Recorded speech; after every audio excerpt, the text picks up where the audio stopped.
Hi guys, and welcome to Horologique, and today we'll be looking at one of the hottest watches right now, the Rolex GMT Master 2 Batman, or as it is the Jubilee bracelet version, Batgirl or Batwoman as some have nicknamed it. So a little bit of background history first. The very first GMT Master with a bicolor ceramic insert was the Batman version 1, which was released in 2013 and was absolutely beloved by a lot of fans, so much so that when it was time to replace it with this new model, there was an uproar among Rolex fans which were not happy at all with the addition of this new bracelet. Like every other hot sports Rolex model, this is waitlisted months, if not years. To give you an idea, I had to wait over 2 years to get mine. So what can we say about this specific Rolex model? First of all, it is pretty much in every aspect the same as the famous Batman, but some have argued that the lugs are a bit thinner, but aesthetically it is almost the same. The main differences you're going to have is a little coronet, which is in between the Swiss and the maid at the bottom of the dial. The biggest apparent difference is of course that Jubilee bracelet instead of the Oyster one, and of course the movement. This one carries the 3285 movement, which essentially gives you an expanded power reserve going from 50 hours to 72 hours, so pretty much 3 days. Rolex is finally catching up with other major brands. Besides from that, and in spite of the controversies, this remains a very sought after model. So let's go for the dimensions first.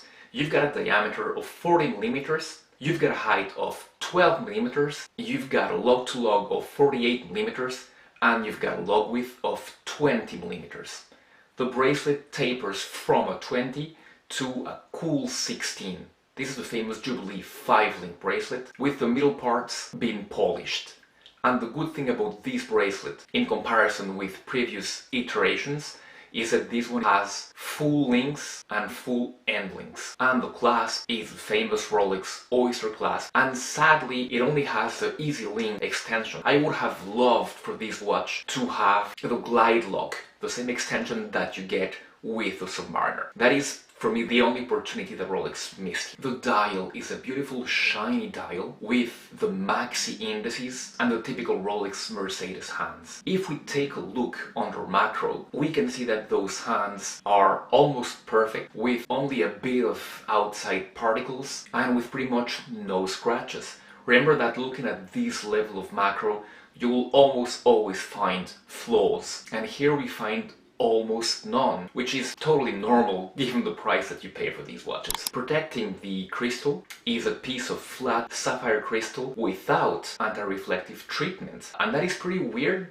because the Cyclops that you see there has anti-reflective treatment, and it does work very well, and it's a real shame that Rolex do not use that on their whole crystal. I have no idea why, but this thing is quite reflective, and that is one of the main pet peeves that I have with this watch. As you can see, the Lume is pretty exceptional, if not fantastic. It's not like, say, a Lume Bright Seiko Lume, where it's going to be bursting all the way, but Rolex, who insist on giving a marketing name to all of their inventions, has called these the Chroma Light, and according to them, it is supposed to outlast the GW9 by a factor of almost 2, so it's supposed to last twice as much as a BGW9 Lume, which is actually not true, as you have seen on the video that I made comparing the Lume with another watch full of BGW9 Lume. It all depends on how many layers of Lume you put in there, but that's another discussion. As you can see, as time passes, the Lume holds on, and if you wake up at night, you will actually be able to see it until the early morning.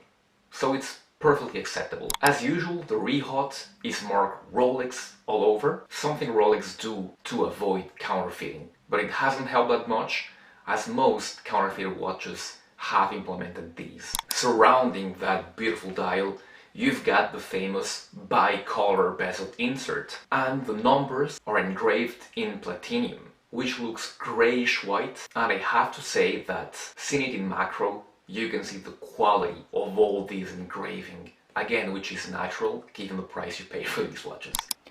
I also wanted to show you how the bezel rotates, and this being a GMT, you've got a bi-directional bezel with 24 clicks on both sides. And I must add that the sensation when you rotate is wonderful. You know where your money went when you rotate this watch. It feels like silk. And very quickly, let's see how that movement works. This is a screw-on crown. You've got 100 meters of water resistance with this watch, but you've got your trip-lock Rolex crown, so it should be able to take 100 meters easily. And I have unscrewed the crown, so first position is winding, and if you pull to the second position, you can adjust the hour and the date, as you can see. So when you're traveling and when you're changing time, you just rotate the hour forward and backward. As you can see, the date goes backward as well, and you keep your GMT hand on your home time, and you can keep track of 2 time zones, even 3 if you set the rotating bezel to another time zone. So what is there to like and what is there not to like about this watch? Let's start by what's to like. And of course, it's the fact that it's a very high quality watch using a little bit of luxury materials like white gold around the hands and around the indices, and platinum in those engravings. It is not a very heavy watch, and that Jubilee bracelet makes it feel very comfortable around the wrist. The good thing about Jubilee bracelet is that it's going to comfort more easily to your wrist than your typical 3-link bracelet. Then there's that movement. Even though they're not as tested as the 31 series, the 32 do bring something more to the table with that prolonged 72 power reserve and the anti-magnetic hairspring. And of course, this is a Rolex. This is a very coveted watch. So if you manage to get one of these, you're really happy. You're a lucky guy, or one that overpaid for this watch. What didn't I like about this watch? And there's a lot of things not to like when you buy a Rolex watch. First of all, the fact that you are going to be with the crowd that buys a Rolex watch, not for what it is, but for what it represents. And I believe that that stops some people from buying Rolex watches, sadly. But the company has a lot of history, it has a lot of achievements, and it's a marketing monster. And that's why it has become such a sign of wealth and why it's so coveted. But if you look beyond it, Rolex do make exceptional watches, exceptionally built. The accuracy of this watch is impressive. You need a lot of craft to have a watch, to have a mechanical watch within that accuracy level. That is very impressive from Rolex. Another thing would be the 5-year warranty, which has become more and more the industry standard. So it's good that Rolex have pushed their watches towards that. And the obvious thing not to like here is this awful scheme where you cannot get one of these watches. And so many people are looking after to get one of these that it pushes market prices up and up and up. Last time I checked, this watch was selling on Chrono24 for 16,000 euros, which is insane. At that level you can get an entry-level Horologique piece from Alain Banzoni or even Patek Philippe, even a used Patek Philippe at that price point. And they're not at all at the same level than this watch, which is after all pretty simplistic and mass-produced. Which will lead me to my next negative. This watch is mass-produced, which means that you do not have, like for example with Grand Seiko, an artisan polishing manually those hands. Here you have a watch that costs a lot of money by any country standards, and that is mass-produced.